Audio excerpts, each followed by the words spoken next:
হরিশ্চন্দ্রপুরের কুশিদা গ্রাম পঞ্চায়েতের ভাইরাল একটি ভিডিওকে ঘিরে তীব্র বিতর্ক। অভিযোগ, নির্বাচিত মহিলার প্রধানের পরিবর্তে তার স্বামী প্রধানের চেয়ারে বসে সরকারি বিল ও নথিতেই স্বাক্ষর করছেন। যদিও ভিডিওটির সত্যতা স্বাধীনভাবেই যাচাই করা যায়নি। ঘটনাটি হরিশ্চন্দ্রপুর এক ব্লকের কুশিদা গ্রাম পঞ্চায়েতের। ভাইরাল ভিডিওতে দেখা যাচ্ছে মহিলা প্রধান শামিমা পারভিনের স্বামী মোহাম্মদ আজহার উদ্দিন প্রধানের আসনে বসেই সরকারি বিল সংক্রান্ত কাগজপত্রে স্বাক্ষর করছেন।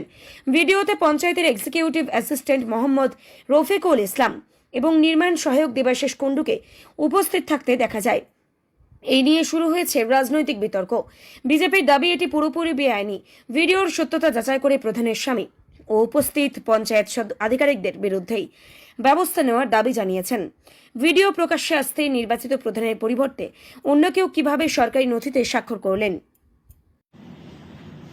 সোশ্যাল মিডিয়ায় ভাইরাল একটা ভিডিওতে দেখা যাচ্ছে, সেই ভিডিওটা আমিও দেখেছি, যে কুশিদার যে পঞ্চায়েত প্রধান শামিমা পারভিন, তার স্বামী আজহার উদ্দিনকে দেখা যাচ্ছে মাননীয়া শামিমা পারভিনের চেয়ারে বসে পঞ্চায়েতের বিভিন্ন ডকুমেন্টসে ও বিলে সিগনেচার করতে দেখা যাচ্ছে। সেখানে উপস্থিত পঞ্চায়েত এক্সিকিউটিভ ও এনএস এর বর্তমানে সিগনেচার হচ্ছে। এরা কিভাবে যে আমাদের যে পশ্চিমবঙ্গের আইন শৃঙ্খলাকে বুড়ো আঙুল দেখাচ্ছে, এটা আইন বিরোধী কাজ করছে।